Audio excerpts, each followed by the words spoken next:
मुझे समझ में आ रहा है कि ममता बनर्जी अब उनका उम्र भी हो गया है और दिमाग में उनका कुछ याद रहता नहीं है।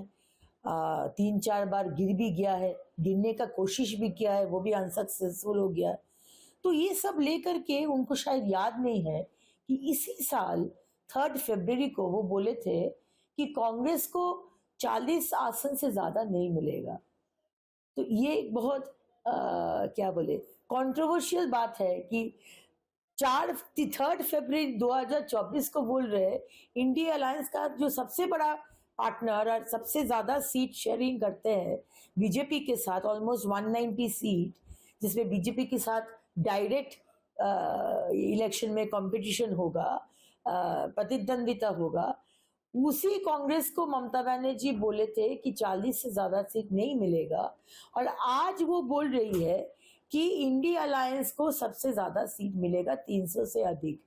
तो यही समझ में आता है कि उनका दिमागी संतुलन ठीक नहीं है। कब क्या बोल रही है उनको याद नहीं रहता है। मुझे समझ में आ रहा है कि ममता बनर्जी अब उनका उम्र भी हो गया है और दिमाग में उनका कुछ याद रहता नहीं है।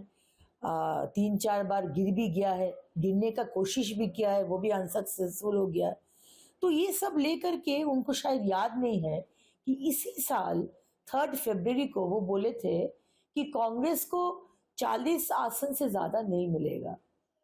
तो ये एक बहुत क्या बोले कंट्रोवर्शियल बात है कि 3 फरवरी 2024 को बोल रहे इंडिया अलायंस का जो सबसे बड़ा पार्टनर और सबसे ज्यादा सीट शेयरिंग करते हैं बीजेपी के साथ, ऑलमोस्ट 190 सीट, जिसमें बीजेपी के साथ डायरेक्ट इलेक्शन में कंपटीशन होगा, प्रतिद्वंदिता होगा। उसी कांग्रेस को ममता बनर्जी बोले थे कि 40 से ज्यादा सीट नहीं मिलेगा और आज वो बोल रही है कि इंडिया अलायंस को सबसे ज्यादा सीट मिलेगा, 300 से अधिक। तो यही समझ में आता है कि उनका दिमागी संतुलन ठीक नहीं है। कब क्या बोल रही है उनको याद नहीं रहता है। मुझे समझ में आ रहा है कि ममता बनर्जी अब उनका उम्र भी हो गया है और दिमाग में उनका कुछ याद रहता नहीं है। 3-4 बार गिर भी गया है, गिरने का कोशिश भी किया है, वो भी अनसक्सेसफुल हो गया। तो ये सब लेकर के उनको शायद याद नहीं है कि इसी साल 3 फरवरी को वो बोले थे कि कांग्रेस को 40 आसन से ज्यादा नहीं मिलेगा। तो ये एक बहुत क्या बोले कंट्रोवर्शियल बात है कि 3 फरवरी 2024 को बोल रहे इंडिया अलायंस का जो सबसे बड़ा पार्टनर और सबसे ज्यादा सीट शेयरिंग करते हैं बीजेपी के साथ, ऑलमोस्ट 190 सीट, जिसमें बीजेपी के साथ डायरेक्ट इलेक्शन में कंपटीशन होगा, प्रतिद्वंदिता होगा।